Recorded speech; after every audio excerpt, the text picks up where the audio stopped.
Thanks, Sophie. Hello, good evening. Welcome to Look North, our top story tonight. As ketamine use hits record levels, medical experts and former drug users warn of the devastating side effects. There were days where my daughter would be there and she'd be asking me to do jigsaws with her, and I'd have to tell her I can't do it because I'm in so much pain. We'll hear about the impacts the drug is having on younger people. Also tonight, a murder trial's delayed until November after one of the men accused of killing 4 people in a Bradford house fire wakes from a coma. How many migrants come to the UK each year and what's the impact on our economy? Your questions answered on immigration. And what is the secret to long-lasting friendship? We'll ask Maurice and George from South Yorkshire. They've been pals for 85 years. And it's back to earth with a bump this week after that lovely warm early spring sunshine at the weekend. Temperatures are now plummeting. Join me for that weekend forecast.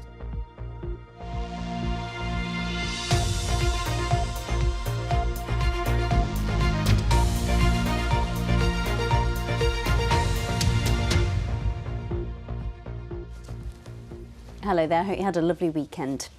First tonight, it's supposed to be an anaesthetic and pain reliever, but ketamine use as a party drug has hit record levels.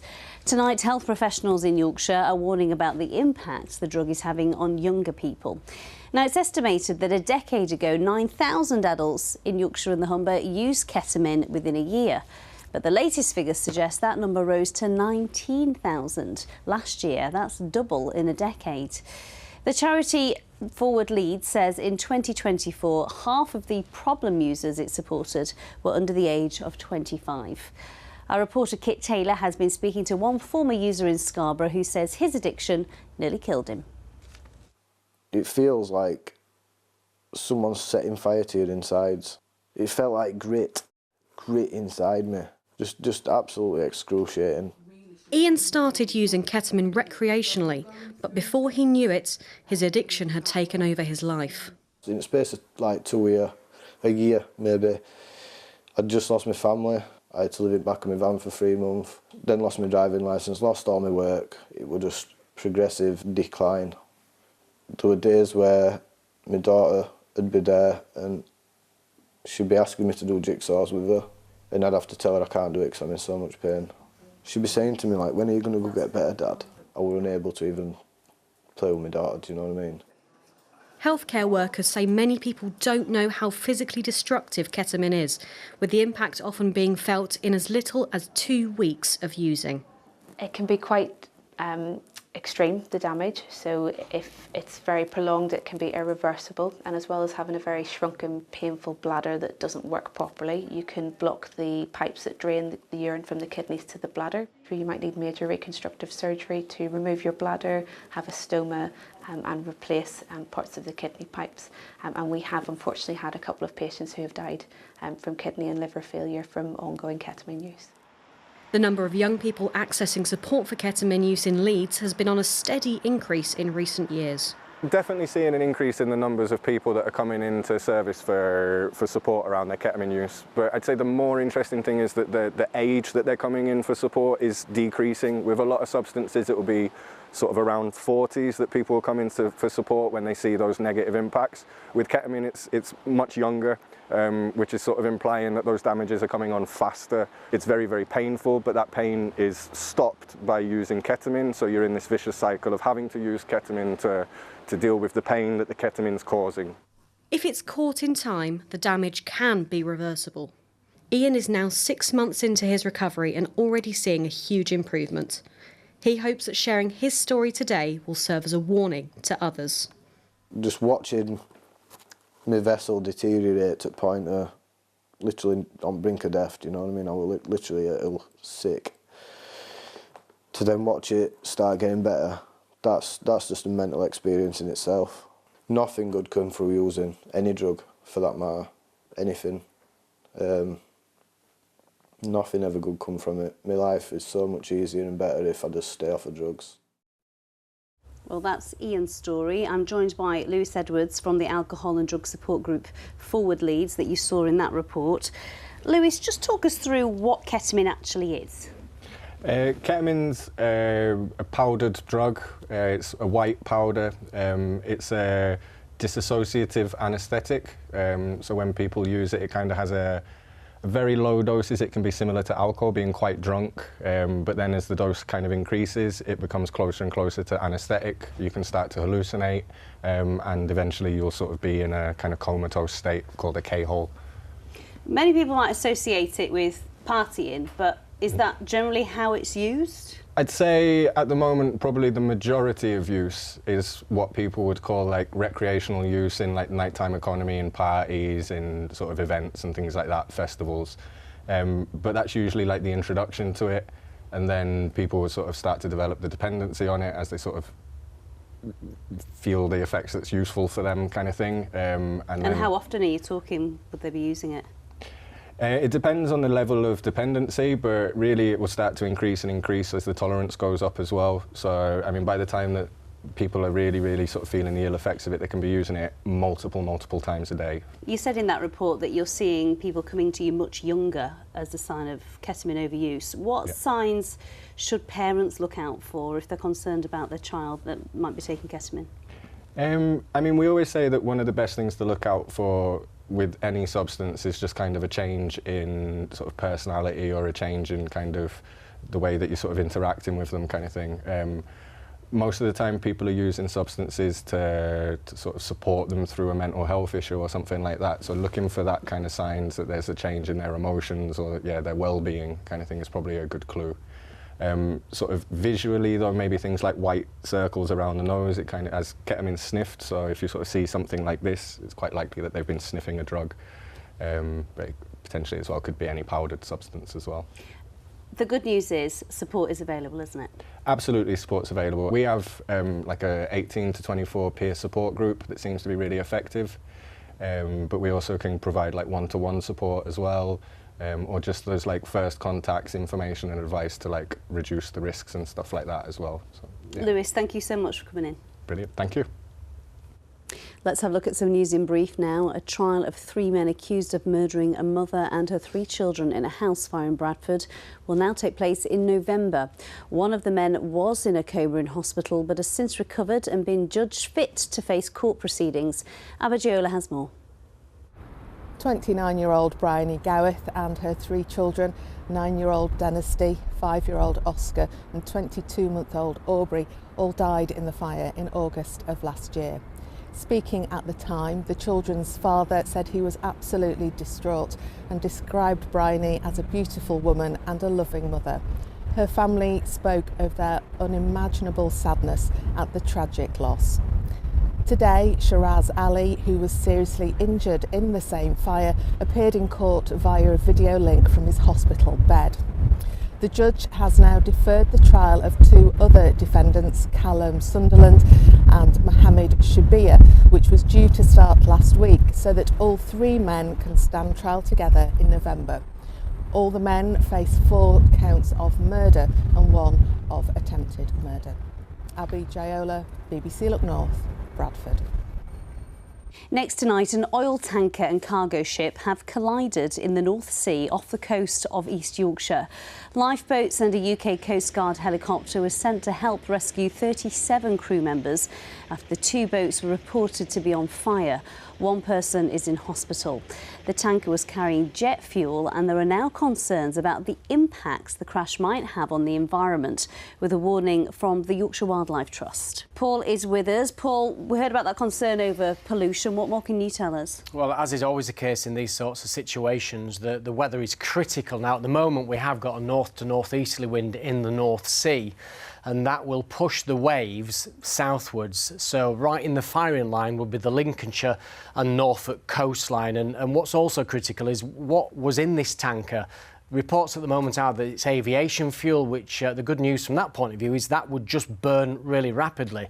But if there's an element of crude oil, a more resistant substance, then that could be potentially catastrophic. But I stress the current weather conditions would push that towards Lincolnshire and towards the Norfolk coast, and it would probably leave the Yorkshire coastline largely unscathed. But there's a lot of uncertainties at the moment, and this is what the Yorkshire Wildlife Trust told me earlier today.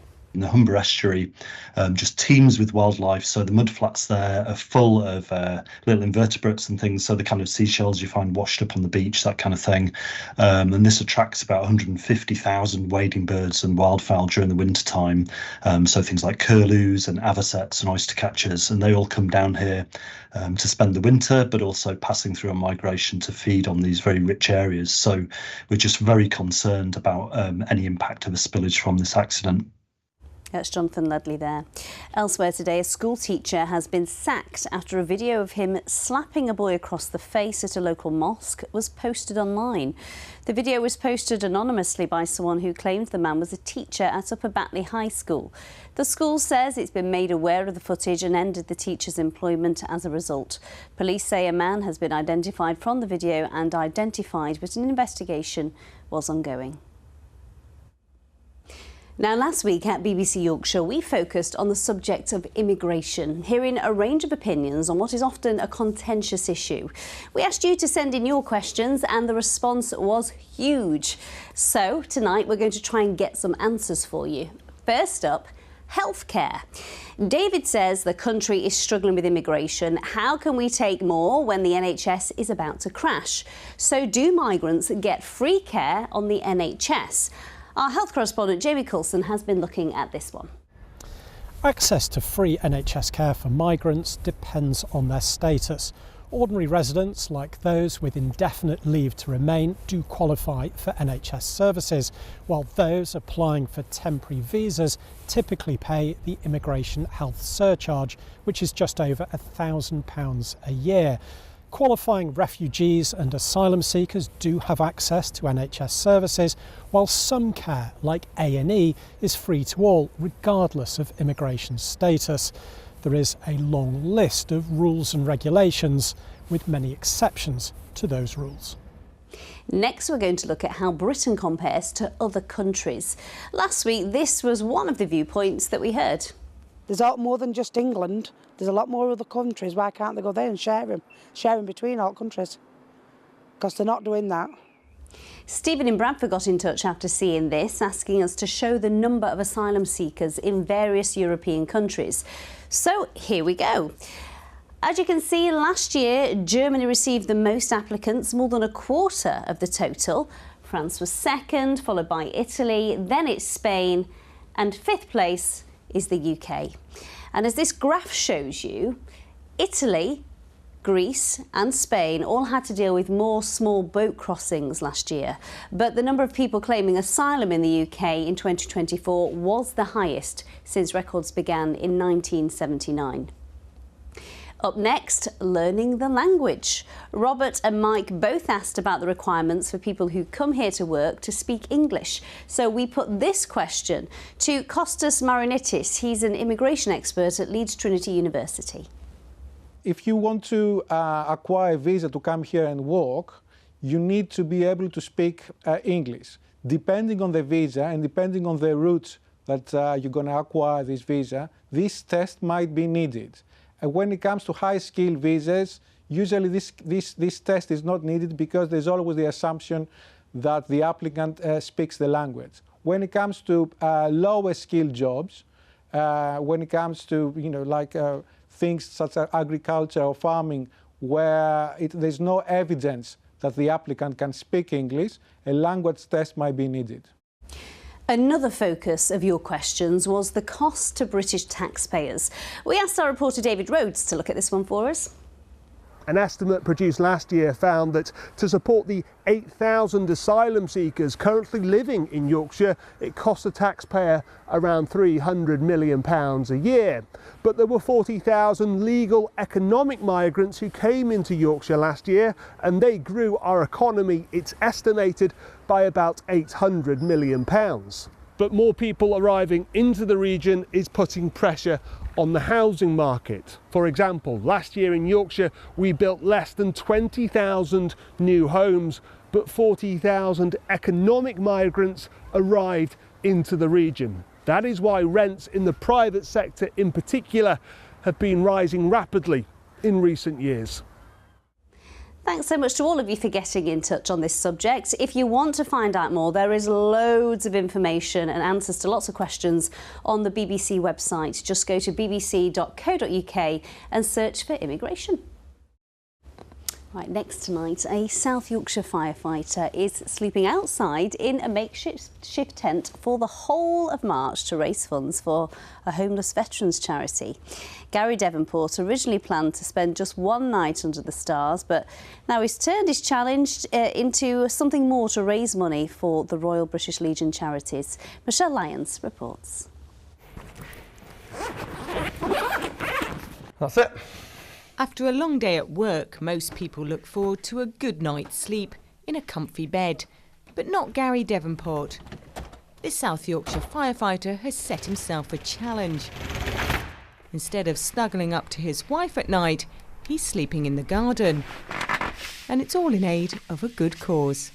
The Royal British Legion Industries will distribute 84 pence from every pound to their beneficiaries. One of the beneficiaries they've got is they have 2 venues that are like hostels that they'll actively take soldiers, former soldiers off the streets and house them in there while also giving them, housing advice and support. The initial challenge was to sleep out for just one night, but as a former soldier himself, that seemed far too easy. I felt it needed to be a bit more of a challenge to really get people to part with their money. So I've gone for a full month under the stars, and the setup in the background is essentially a nod back to to the military. So far, the temperature's dropped as low as -3 this month, but he's well prepared thanks to the help of a local army base. I've got a army issued camp bed, which I was lucky enough to borrow from 219 Squadron in Doncaster. Same again for an old-fashioned poncho, just to provide a bit of shelter from the rain. Normally I'd sleep on the floor, but my garden's sloped, so if it rains I'm going to get wet because I'll be at the bottom of the hill. Fighting fires by day and the cold by night, Gary's happy to sleep under the stars for a month to help the homeless veterans who have to do it all year round. Right, Dad, love you. Night, Gary. Going to bed now. Love you. Night. Michelle Lyons, BBC Look North. I wonder if his family will be joining him for any of that. Doesn't look like it, does it? OK, time for sport now with Sally and the Sheffield Sharks. They're finally back in the game. Yeah, they had a great weekend. It's really exciting for them. Yes, the Sheffield Sharks are celebrating after their first trophy in 9 years. They won the Super League Basketball Cup final on Sunday, beating the Surrey 89ers at the Nottingham Arena. And with the championship and the playoffs still to come, the Sharks are sinking their teeth into this season's silverware. These are the days you remember. It's been 9 years since the Sharks tasted success, 14 since they won the Cup. This a huge moment for long-standing head coach Atiba Lyons. It feels great. It feels, it's been a hell of a journey back to this kind of situation, and I'm really enjoying it. We've been close. We've had great teams in the past that haven't got over the line, and this team's just got a resilience and a grit that's been amazing. And this was a game that pushed both teams to their limit, with the Sharks trailing the Surrey 89ers 51-49 at half-time. But the Niners couldn't survive the second half shark attack, with Sheffield winning by 105-97, to the delight of the team and their travelling fans. Sheffy, man, this has been a blessing. I've been here 4 years to get this trophy, man, and it means everything. Man, it feels great, man. We worked so hard for this since I've been here. I got here a little late, but ever since I've been here, we've just been working hard every day. That's what we look forward to, and then we got the job done today. We couldn't do it without the amazing fans, the amazing organization we have, amazing coaches, owner, and this amazing team we got. Brilliant, absolutely brilliant. Amazing. We've been waiting for quite a few years. We've been coming 30 years to watch them. So we did see some back in day, but we hadn't had any wins for a long while at a final. It felt incredible. It felt incredible. It was worth coming down for, wasn't it? I was off my chair all night. Well, all day, should I say? Yeah. All day. Super League Basketball Cup champions. Attention now turns to the rest of the season, with the championship and the playoffs still to contest. But for now, celebrations are in full swing. Once again, and as I say, these are the moments you savour. Fantastic stuff, and that was BBC Radio Sheffield's Peter Spencer with the questions there. The Hatters, though, lost their Women's Cup final to the Oakland Wolves. So on to football now, and Sheffield United have moved level on points with Leeds at the top of the Championship, and in League Two, Doncaster closed the gap with Bradford in the automatic promotion places. Here's Ollie Constable.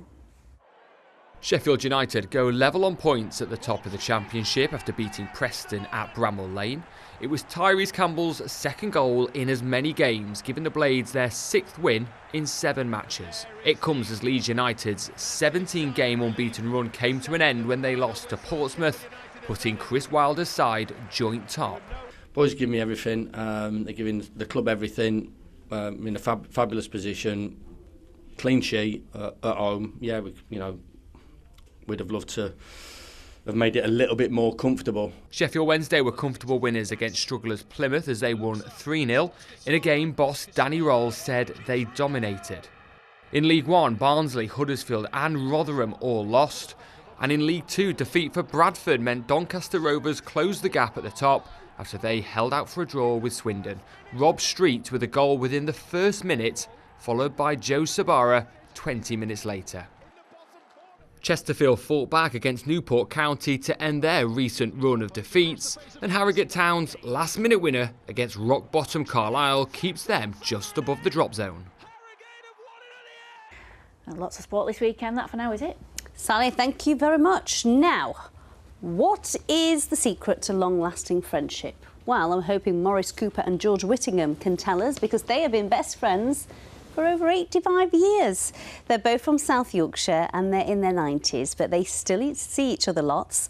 They've served with the Salvation Army and they've travelled the globe. Here's their story. People know us as a couple of twins, I think. If I know I'm right, I don't argue. He knows all the answers, or appears to know, but sometimes he's wrong. We both love music, we both love to make music. I'm Maurice. And I'm George. And we've been friends for 87 years. We both come from South Yorkshire. We have a lot in common because of our love for the Salvation Army. This is where our roots are, and this is where our music making began. We were both appointed at different years to work on our Salvation Army headquarters in London. And you're like a minister or a priest in the church. When we came to London, we were appointed into the international staff band. I play the euphonium and I also play the piano. And I play the tuba. As musicians in a band, we've travelled round the world. We've played at Buckingham Palace. We've played before royalty. We've played in some of the biggest concert halls in the world. And cathedrals. It's really good to see you both here again. Everybody here knows Maurice and George. They talk to the young people, they talk to the older people. They're ready to share their experiences. They're ready to help out. It is wonderful that they've been friends for so long.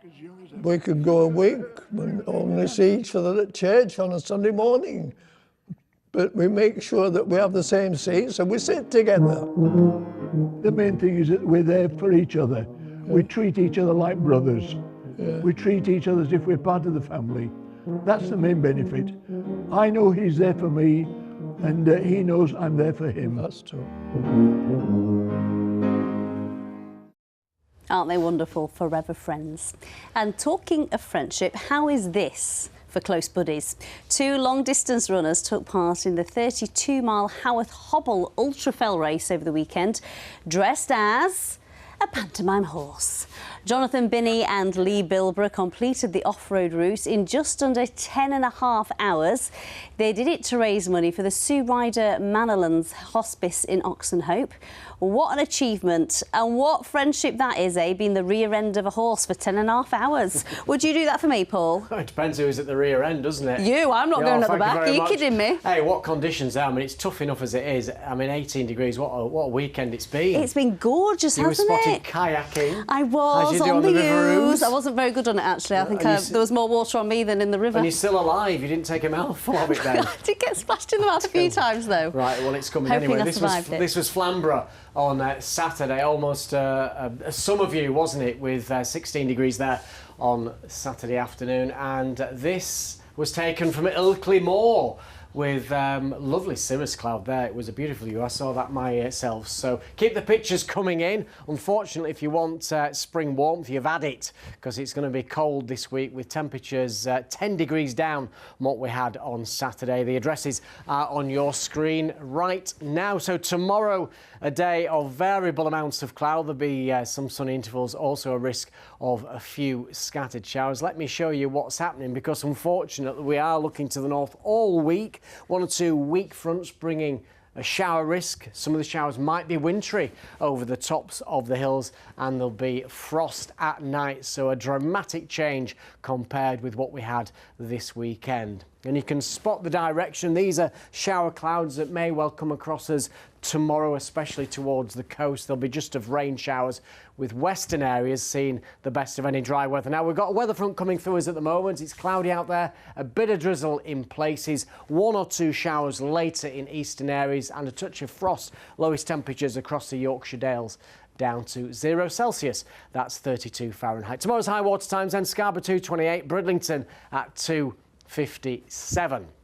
So a chilly start tomorrow, a bright one with some sunshine, but you can see there will be a few scattered showers drifting in from the North Sea. Mainly a feature for eastern areas, Vale of York eastwards, A1 eastwards. I think further to the west we can look forward to a good deal of dry weather, but wherever you are, there'll be a cold northeast wind, highs of just 8 Celsius. Again, it was 18 on Saturday, so we're really going to feel that difference. Further ahead then, Wednesday through to Friday, again, a few showers around, some fine weather with some sunshine, temperatures slowly recovering. The weekend does actually look mostly fine. That's the forecast, Amy. Better put my kayak away. It was nice while it lasted. Absolutely. Well, that's your lot, folks. We'll be back at 10:30 this evening, so I hope you can join us then. But from all of us here, bye-bye for now.